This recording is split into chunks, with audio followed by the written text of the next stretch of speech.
Hello everyone, I hope आप सभी लोग बहुत अच्छे होंगे और उतने ही अच्छे तरीकों से आप सभी लोगों की पढ़ाई चल रही होगी। तो इस वीडियो में हम लोग देखने वाले हैं यशस्वी इंट्रेंस टेस्ट 2022 क्लास 11th की सॉल्यूशन को, मैथ्स पोर्शन को देखने वाले। तो वीडियो को बहुत ध्यान से देखना, क्योंकि इससे आपको एक आइडिया मिल जाएगा कि पिछले ईयर किस टाइप का क्वेश्चंस आया था और आपको इस बार किस टाइप के क्वेश्चंस की जो है तैयारी करना है। इसके सॉल्यूशन हम लोग देख रहे हैं, क्योंकि इसी से रिलेटेड ही लगभग आपकी क्वेश्चन जो है इस बार भी आ सकती है, आने वाली है। ठीक है, तो सभी क्वेश्चंस को वन बाय वन देखते हैं। जैसे कि फर्स्ट क्वेश्चन बोथ मीडियम के लिए, हिंदी एंड इंग्लिश मीडियम दोनों जो है देखेंगे इस क्वेश्चंस को। देखिए क्या बोल रहा है, किसी घटना की प्रायिकता निम्न में से कोई कौन सा है जो नहीं हो सकती है, बोल रहा है। यहां पर दिया हुआ है, तो इसके लिए जो कॉन्सेप्ट है वो क्लियर करेंगे, क्योंकि देखो कॉन्सेप्ट बेस आपको पूछा जा रहा है, कोई रटने वाली चीजें नहीं। तो पूरा कॉन्सेप्ट आप लोग को क्लियर करके रखना है। Which of the following can not be the probability of an event, कौन सा है जो इसमें से नहीं हो सकती है प्रोबेबिलिटी, उसको बता रहे। तो देखो एक चीज मैं इसको क्लियर कर दूं, यहां पर ऑप्शन दिया है 13/17.023 दिया है, फिर 77.25%, फिर आपका दिया हुआ है फोर्थ जो है 1.223 दिया हुआ है। तो यहां पर कौन प्रोबेबिलिटी की बात कर लूं, कब कहां से कहां तक का होता है, तो प्रोबेबिलिटी जो है 0 से लेकर के 1 के बीच में होती है। जो नंबर इतना इसके बीच में ही आएगा वही, उसको ही हम लोग क्या बोलेंगे, प्रोबेबिलिटी। लेकिन इससे ज्यादा हो गया, मतलब यहां पर देखो फोर्थ वाले पर आप लोग देख पा रहे 1.22 है इसकी आंसर। 1.2 मतलब एक से तो ज्यादा है ना, मतलब यही इसकी फोर्थ है, इसकी आंसर हो जाएगी, मतलब प्रोबेबिलिटी यही नहीं होती है। क्लियर है आप लोगों को? ठीक है, तो बहुत ध्यान से देखना आप लोग। और आपको मैं बता दूं, अगर आप लोग अभी तक चैनल को सब्सक्राइब नहीं किए हैं तो कर ले, क्योंकि इस चैनल के माध्यम से आपकी पूरी तैयारी करवाया जाएगा।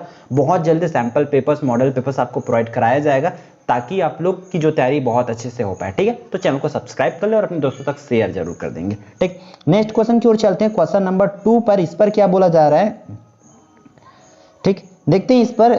सेकेंड क्वेश्चन, ताश की पत्तों को अच्छी तरीके से क्या कर देना, फेर बदल करके उसमें से एक पत्ता निकालना है, और पत्ते की चीड़ी का इक्का होने का, मतलब चीड़ी का इक्का होने की प्रायिकता क्या होगी। तो पूरे ताश के पत्ते में 52 पत्ते होते हैं, उसमें चीड़ी का इक्का कितना होगा भाई, एक ही होगा, इसलिए इसकी प्रायिकता 1/52 होगा। तो फर्स्ट आंसर इसकी क्या हो जाएगी, करेक्ट हो जाएगा। क्लियर है? फिर नेक्स्ट क्वेश्चन की ओर चलते हैं। क्वेश्चन नंबर 3 की हम बात करें तो इसकी आंसर भी आपको बहुत अच्छे से समझा देते हैं भाई। किसी बक्से में 100 टिकट रखे, कितने टिकट है भाई, 100 टिकट जो है इसका। ठीक है, जिन पर 1 से 100 तक अंक लिखे, इनमें से एक टिकट यादृच्छिक, मतलब ऐसी रेंडमली निकाल देते हैं, उसके पूर्ण घन संख्या होने का मतलब क्या बोला गया, रेंडमली उसमें निकालेंगे, तब वहां पर परफेक्ट क्यूब नंबर होने की जो प्रोबेबिलिटी है उसको बताना है। तो सिंपल से नीचे में तो 100 रहेगी ही रहेगी। अब आपको ये देखना पड़ेगा कि भाई 1 to 100 तक में कितने परफेक्ट क्यूब नंबर है, मतलब पूर्ण घन संख्या। तो मैं आपको बता दूं कितने पूर्ण घन होते हैं भाई, आपका 1 होता है, 8 है, उसके बाद आपका 27 होता है पूर्ण घन, और दूसरा होता है 64, मतलब टोटल 4 होती, तो 4/100 इसकी करेक्ट आंसर होगा। मींस इसको जब डिवाइड करेंगे तब आपका ऑप्शन बी जो है, ये वाली ऑप्शन जो देख रहे हैं 0.04, देखो इसको भी डिवाइड कर दिए इस तरीके से, 0.04 इसकी करेक्ट आंसर हो जाएगी। क्लियर? फिर नेक्स्ट क्वेश्चन की ओर बढ़ते, क्वेश्चन नंबर 4 पर चलते हैं। आपका देखो यहां पर क्या बोला गया है, एक हमें टेबल दे दिया गया है। ठीक है, यहां पर किसी परीक्षा में 40 छात्रों द्वारा निम्न जो प्राप्त अंक है उसको यहां पर दिया गया है। ठीक है, उनको जितना मिला है, तो प्राप्तांक की बात करें तो 10-20 से टेबल दिया हुआ है। तो इसमें हमें पूछ क्या रहे, वो मेन है। इस टेबल के थ्रू हमें ये पूछा जा रहा है कि मॉडल वर्ग की निम्न सीमा तथा मध्य वर्ग की उच्च सीमा का अंतर क्या होगा। निम्न सीमा और उच्च सीमा का अंतर, मतलब निम्न को पहले बोला गया है, उच्च को बाद में। तो इस चीजों को ध्यान रखना। तो यहां पर इसकी आंसर आ जाएगी -10। क्यों? क्योंकि भाई 10 में हम लोग इस तरीके से माइनस करेंगे, क्योंकि निम्न ये वाली को बोलते हैं और उच्च इसको बोलते हैं। तो निम्न से उच्च की अंतर जो है -10 हो जाएगी, इसको माइनस करेंगे तब। क्लियर है? तो यही फोर्थ की आंसर हो जाएगी। फिर हम लोग नेक्स्ट क्वेश्चन की ओर चलते हैं, क्वेश्चन नंबर 5 पर। क्वेश्चन नंबर 5 में क्या बोला जा रहा है कि दिए 0 से कम, मतलब विच मेजर ऑफ सेंट्रल टेंडेंसी वाला क्वेश्चन है। ठीक है, 0 से ज्यादा और 0 से प्रतिच्छेद बिंदु से कौन सी केंद्रीय प्रवृत्ति यहां पर बोला जा रहा है क्या कि प्रवृत्ति प्राप्त कर सकते हैं। तो इसको देख लेते हैं, इसमें क्या हो जाएगी, इसकी आंसर्स की बात कर लेते हैं। तो यहां पर आपका क्या हो जाएगी, यहां पर लिखेंगे माध्यिका, mean second to median is a correct answer. ठीक है, इसकी आंसर क्या हो जाएगी, मीडियन हो जाएगी। तो इस तरीके से क्वेश्चंस आपको पूछा जाएगा, इससे आइडिया लेना है और इसी के पैटर्न पर जो है हम लोग को इंपॉर्टेंट क्वेश्चन जरूर प्रोवाइड करेंगे ताकि आप अच्छे से प्रैक्टिस कर पाओ। क्वेश्चन नंबर 6 की बात करें, इस पर क्या बोल रहा है कि h ऊंचाई तथा r1 r2 के आधार वाले शंकु के छिद्रों मतलब उसके फ्रुस्टम, ठीक है, का आयतन किस सूत्र से प्राप्त कर सकते हैं। तो इसके आयतन के लिए सूत्र है भाई करेक्ट, इस तरीके से फॉर्मूला भी आपको अच्छे से कर लेना है। तो इसका आंसर हो जाएगा करेक्टली आप लोग लिखेंगे यहाँ पर पाई एच वाली, ये वाली r1 square plus r2 square minus r1 r2, ये वाली इसकी करेक्ट आंसर हो जाएगा। क्लियर है। तो इसको अच्छा नीचे वाली फोर्थ वाली, क्योंकि उसमें ऊपर में माइनस दिया नीचे में प्लस दिया, तो ये प्लस वाली इसकी आंसर जो है होगा। ठीक है, ऊपर वाली नहीं होगी, प्लस वाली जो है नीचे में प्लस लिखा है वो वाली इसकी आंसर करेक्ट है, जिसमें प्लस लिखा है तीनों। ठीक, फिर नेक्स्ट क्वेश्चन की ओर चलते हैं। क्वेश्चन नंबर 7 की बात करें तो इस पर क्या बोला जा रहा है, आप लोग की स्क्रीन पर है कि 12 मीटर भुजा वाले, ठीक है, किसी घनाकार कमरे में किस अधिकतम, मतलब कोई 12 मीटर भुजा वाले घन है, ठीक है, इस तरीके से सभी तरफ इक्वल घन है, इसमें कितनी हाईएस्ट लंबाई की हम लोग उस पर एक क्षण को रख सकते हैं, उसको कैलकुलेट करना है। तो कैलकुलेट करने की फॉर्मूला एकदम सिंपल, इस पर क्या रखेंगे, a√3, ये इसकी फॉर्मूला, और a की वैल्यू दिया है 12 और √3 की वैल्यू भाई दिया है आपके पास 1.73, इन दोनों का मल्टीप्लाई करेंगे देन आपका आ जाएगा 20.76, तो वही उसकी करेक्ट आंसर हो जाएगी। ऑप्शन नंबर 1 इसकी करेक्ट आंसर हो जाएगा। क्लियर यहां तक।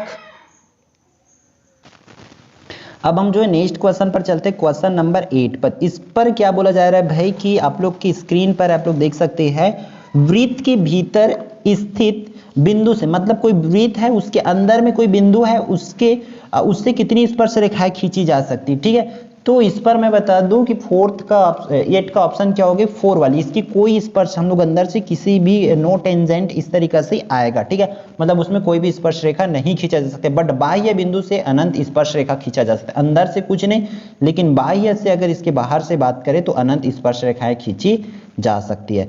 क्लियर है। फिर नेक्स्ट क्वेश्चन की ओर चलते हैं। यहाँ पर देखो सिमिलर क्वेश्चन, जिस भी टॉपिक से है उससे क्वेश्चन रिपीट भी हुआ इस टाइप से, इसलिए बहुत अच्छे से गहराई से आप लोग पढ़ें, क्योंकि एक टॉपिक भी छोड़े उसका मतलब कि उससे आपका 1 से 2 क्वेश्चन पूरी तरीके से लॉस हो जाएगी। ठीक है, फिर नेक्स्ट क्वेश्चन क्या बोला जा रहा है कि किसी वृत्त की स्पर्श रेखा, कोई रेखा है जो वृत्त को प्रतिच्छेद करती है, तो मतलब कितने बिंदुओं पर प्रतिच्छेद करती है। तो वृत्त की स्पर्श रेखा ऐसी रेखा होती है जो वृत्त को केवल और केवल एक बिंदुओं पर, मतलब इसकी option number 2 only 1 point only, ये वाली ऑप्शन जो है करेक्ट हो जाएगी, केवल एक ही बिंदु पर करते हैं। ठीक है, फिर आपका 10th नंबर के क्वेश्चंस देख लेते हैं। तो अगर अभी तक आप लोग जो चैनल सब्सक्राइब नहीं किए होंगे तो कर ले, क्योंकि आगे भी आपको कोई इस तरीके से क्वेश्चंस मिलने वाला है, और जितना भी बाकी क्वेश्चंस है उसको हम लोग नेक्स्ट वीडियो पर देखेंगे, बाकी सब्जेक्ट का भी, इसलिए बहुत ध्यान से देखेंगे और करेंगे और अपने दोस्तों को शेयर जरूर कर लेंगे। ठीक है, तो चलो 10 नंबर के क्वेश्चन देख लेते हैं। यहाँ पर sin 2a equal to 2 sin a into cos a है, तो ये कौन से वैल्यू के लिए ट्रू होगा, मतलब सत्य होगा करके पूछ रहा है, मतलब ऐसे कौन सी वैल्यू रखे। तो आप रख के देख सकते हैं, 30 रख के देख सकते हैं, 45 रख के देख सकते हैं, दोनों साइड की वैल्यू सेम आ रहा है कि नहीं आ रहा है। तो यहाँ पर मैं बता दूं इसकी ऑप्शन नंबर 4 जो है करेक्ट होगा, जिसमें हमें क्या बोला गया है कि 0 रख के दिखाना है। तो चलो मैं आपको 0 रख के दिखा देता हूँ किस तरीके से। यहाँ पर देखो sin 2a है, मतलब एक ही जगह में 0 रखना, तो sin 0, तो sin 0 की वैल्यू जो है इस तरीके से फाइनली sin 0 का 0 ही आ गया इस साइड का, उस साइड भी 2 sin a, मतलब sin 0 का 0 ही होगा, तो इस तरीके से कंप्लीट उस साइड भी 0 हो जाएगा। तो 0 के लिए ही दोनों साइड की वैल्यू क्या रहेगी, सत्य होगी, बराबर होगी। क्लियर। फिर नेक्स्ट क्वेश्चन आपका 11 नंबर की क्वेश्चन। 11 नंबर के क्वेश्चन की बात करें तो इस पर देखो आपके त्रिगोनोमेट्री से ये क्वेश्चन है भाई, आपका हाइट एंड डिस्टेंस वाली जो चैप्टर है आपके।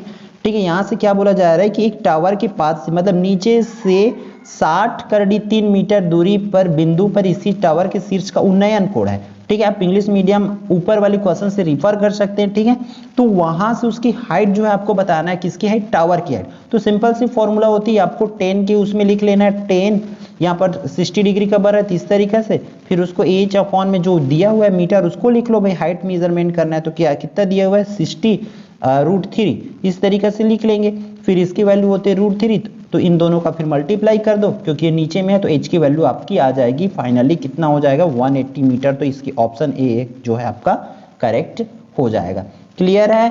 फिर नेक्स्ट क्वेश्चन की ओर चलते हैं, क्वेश्चन नंबर 12 की ओर। इस पर क्या बोला जा रहा है कि which one is not correct, बोल रहा है कौन सी जो है सही नहीं है। तो फॉर्मूला आप लोग देख लेंगे, यहाँ पर एक दिया हुआ है, तो ये वाली फॉर्मूला नंबर 4 इसकी करेक्ट नहीं है, क्योंकि बाकी सब जो है करेक्ट है।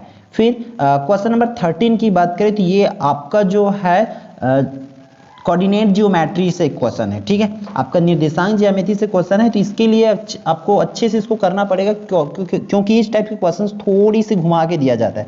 -3 2 तथा 2 - 3 को जोड़ने वाली रेखा को 1:2 के अनुपात में विभाजित करने वाले बिंदु की निर्देशांक क्या होगा करके पूछ रहा है। तो इसको आपको कैलकुलेट करना पड़ेगा। फॉर्मूला कौन सी फॉर्मूला भी मैं बता दूं, आपको निकालना है। तो इसको सिंपल सा आपको m1 x2 plus m2 x1 upon में आपको m1 प्लस में m2, इस फॉर्मूला से करोगे तो ये हो जाएगा, ठीक है। इसी फॉर्मूला से कैलकुलेट करेंगे हो जाएगा। फिर इसकी आंसर जो है आप ऑप्शन नंबर 3 हो जाएगा, ठीक है, क्योंकि उससे कैलकुलेट करोगे तो आपका आंसर आराम से आ जाएगा। ये x1 y1 है, ये x2 y2 और ये m1 m2 है, इसी वैल्यू को आपको लेना है वहां पर, ठीक है। तो ये रहा आपका 13 क्वेश्चन। आपका एग्जाम में 30 क्वेश्चन मैथ से आने वाला है, मैक्सिमम पोर्शन मैथ से आएगा, इसलिए आप लोग इस टाइप के क्वेश्चंस की जरूर तैयारी करेंगे, वो भी डीपली नॉलेज के साथ अच्छे से, क्योंकि आपको अगर स्कॉलरशिप लाना है अपनी स्टेट से तो आपको मेहनत बाकी बच्चों से एक्स्ट्रा करना पड़ेगा, और वो मेहनत हम कराने वाले हैं आपको, ठीक है। तो आप लोगों को इस टाइप के क्वेश्चन अच्छे से तैयारी कर लेना है, ठीक है। फिर मिलते हैं आने वाली इंपॉर्टेंट वीडियो में। बाकी भी क्वेश्चन है, इसकी सॉल्यूशन वाली वीडियो नेक्स्ट पार्ट में आएगी, जिससे 14 टू लेकर के 30 तक की क्वेश्चन। तो आप लोग जो है बेल आइकन ऑन करके रखें, ताकि जैसे ही इसके वीडियो डलेगी आप लोगों को उसका नोटिफिकेशन मिल पाए, ठीक है। तो all the best for your exam. मिलते हैं फिर आने वाले इंपॉर्टेंट वीडियो में।